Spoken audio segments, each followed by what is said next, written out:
This is San Diego News Daily.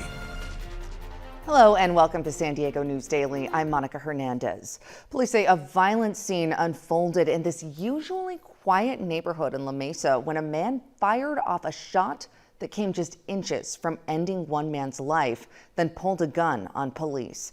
Investigators say they believe it all started as a domestic dispute. NBC's Jeanette Quesada spoke to neighbors in the area who say they're in shock. Neighbors I talked to tell me the incident happened in those top two units that you see right behind me. One of them told me that he was actually awake when he heard a lot of commotion. Moments later, he heard a shot fired. Oh, wow. Okay. Residents at the Rimrock Apartments nearly speechless after learning of their neighbor's wake-up call. A bullet tore through the 51-year-old man's wall while he was asleep, grazing him in the head. A little bit shocking, for sure. Police say 31-year-old Travis Shell was embroiled in a domestic dispute inside his apartment when he fired off the shot that went through his neighbor's wall. Officers say when they arrived at the La Mesa apartment complex, Shell pointed his gun at them, pulled the trigger, but the gun jammed. I feel pretty sad about what was happening, and it can get scary, but I feel like it seems like it's between the family. Investigators say police did not return fire. They say Shell dropped his gun and ran away, but police arrested him shortly after. Neighbors say the violent episode hits hard. Oh my God, I mean, that's just incredible. That's like an airplane falling on your head at night, without warning. If someone's shooting a gun, it's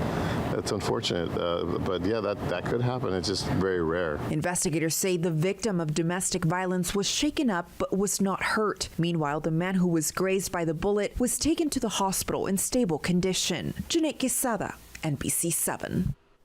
CAL FIRE today reporting that the Beaver fire is now 100% surrounded. Crews worked from the air and the ground to knock out that 20-acre fire in Jamul. It destroyed a mobile home and a shipping container, but threatened many more homes. It started around 2:30 Friday afternoon on Skyline Truck Trail. All roads are now open and evacuations have been lifted. Firefighters were also in the area overnight to monitor any hotspots.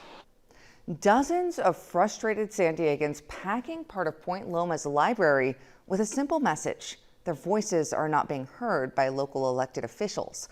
San Diego United Communities organized the event. They discussed the recent parking fees and high-density development and other housing issues. The group is hoping to inspire people to vote out some current council members. There's a collective systemic effort on the part of the city of San Diego to suppress the people's voice, to suppress the people's position on housing issues, traffic issues, bathroom at the beach issues, and fiscal issues, mismanaging our tax money. There's a lot of intelligent people in the city who are just had enough. Several San Diego City Council seats will be on the ballot in November. Districts 2 and 8 are open, with Jennifer Campbell and Vivian Moreno terming out. In Districts 4 and 6, Henry Foster III and Kent Lee are both running for re-election. Community members will have a chance to share their thoughts on the Midway Rising development project. Senator Akilah Weber-Pearson is hosting a community forum for the project today. City leaders and the Midway Rising development team are expected to be there. Midway Rising would add 4,000 housing units, a 16,000-seat arena, retail space, parks, and more to the land currently occupied by the Pechanga Arena. The development, though, faced backlash over plans to exceed the city's 30-foot height limit. But when San Diegans voted to lift that height limit, the group Save Our Access sued to stop the project. Developers are still pushing to move that project forward. Today's meeting runs from 10 in the morning until 11:30 at the Pechanga Arena. Thousands of San Diego Unified School District students will head back to campus tomorrow for a new school year. And some families in need of last-minute supplies got a helping hand. At O'Farrell Charter School in Encanto, community leaders handed out 600 free backpacks filled with school supplies to local families. Parents say with high costs for gas and groceries, events like this are a huge help. Everything goes up but the paycheck. Gas, rent, bills, food. It's a struggle, this day-to-day life, but you got to get up and make it. Also got a helping hand as part of the county's Safety Net Bridge program. The program will have more food giveaways and additional funding for healthcare services this fall. NBC 7 meteorologist Brooke Martell will have a look at your weather right after this. You count on breaking news. People running in the streets, they have their kids, they have their pets. And help preparing for the unexpected. Small fire right now. We'll keep an eye on it. You count on stories from your community. You count on getting different points of view. We're still human. And your voice being heard. We need help. You count on in-depth reporting. It's a mess, and it's making people sick. Because you know the whole story is more than just the headline. This is coverage you count on, only on NBC 7 and Telemundo 20. Happy Sunday and happy last day of summer vacation for those heading back to school tomorrow within San Diego Unified. You can see we still have the heat advisories and the warning in effect through tonight until 8 o'clock. And talking about what we can expect for this upcoming week, higher than normal high tides in the evening hours. And I'm also tracking the chance for some rain and some thunderstorms too. So let's start with the heat. This heat advisory is over the inland valleys as well as those mountain communities, but it put us into a weather alert because of the interior here. We're talking temperatures really from the 80s up to nearly 100 degrees. And just east of these locations, we have that extreme heat warning over the desert region. This is also in effect through tonight until 8 o'clock. Back at the coastline, this is still a great place to try to beat the heat. You can see we have a low rip current risk if you're getting in the water. Low 70s for water temperature. Wave height's only about 1 to 3 feet. That high tide peaking this morning around 10 o'clock. Low tide returns around 2 o'clock this afternoon. And then again, by tonight going into the next few nights, we have that higher than normal high tide.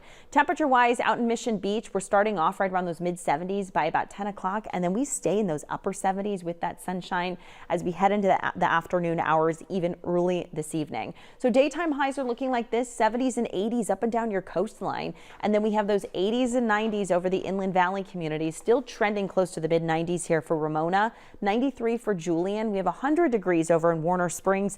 Around 111 today is in the forecast for Borrego Springs. Now that first day of school for tomorrow, this is what we have on tap. Low 70s between 7 and 8 o'clock for drop off. Cloudy skies, but it is still going to feel muggy. We have that monsoonal influence remaining in the forecast. Between 3 and 4 tomorrow during pickup, 80 degrees. It's going to be a warm afternoon, and we're warming up quickly once again for tomorrow. So 70s to start out, and then we quickly climb into those mid to upper 70s throughout the late morning hours and then heading into the afternoon. Let's talk about those evening high tides. So this is really today through Tuesday and then continuing into about Wednesday between 7 o'clock and 9:30 in the evening hours. We're looking at the high tide to be around close to 7 feet tonight, and beyond that for Monday and close to 7.5 feet by Tuesday. The higher than normal high tide will subside by the weekend, but this could result in that coastal overflow. Just something to be aware of. It's not associated with that high surf. It's just that higher than normal high tide. So we'll keep a close eye on that for you. By this afternoon into this evening, we do have the chance for rain over the mountain communities, very much on the lower end here, but the chance is there. And there is that possibility that we could see more of this activity make its way over the valleys and closer to the coast tomorrow afternoon into the evening hours. And then again, as we look ahead to Tuesday, again, this is from that monsoonal influence, just like what we were dealing with last week. And it's going to be a big week too when it comes to the Perseids meteor shower. This is going to peak this week, Wednesday night into Thursday morning. So mark your calendars, August 12th through the 13th. And this is the biggest meteor shower of the year. Best chance to see this would definitely be getting away from any metro area, city lights, things like that. And the opportunity to view it would be after 10 o'clock on Wednesday night and then pre-dawn on Thursday morning. So around 4 or 5 in the morning. But if you do see it, you don't need a telescope. It definitely is a great opportunity just to see the sky light up. So it'll be really cool. For that 10-day forecast, you can see here along the coastline, we're staying right around those upper 70s to about the low 80s throughout the extended period, but we are cooling down a bit more. It's more noticeable over the inland valley communities because we're getting back into those mid 80s starting right around Wednesday. Still could have some outliers there where we're closer to the upper 80s, but now we're starting to get away from that heat advisory threshold, if you will. Mountain communities, you're also going to be cooling down a little bit too. You have some low 80s in the forecast this upcoming week. And for the desert region, just not as hot, closer to 100 degrees versus 110 to 115, Monica. All right, Brooke, thank you. Looking forward to that meteor shower too. Well, 3 orphaned baby raccoons just became the first graduates of the San Diego Humane Society's new raccoon nursery at the Ramona Wildlife Center. They are adorable too. They were rescued from Ocean Beach, Chula Vista, and Santee earlier this spring. They were too young to survive on their own, so wildlife experts stepped in, helping them learn everything from climbing to foraging for food. After months of rehab, the trio was released at Mission Trails Regional Park. We wish them well. There is more coverage you count on at NBC7.com. I'm Monica Hernandez. Thanks for watching.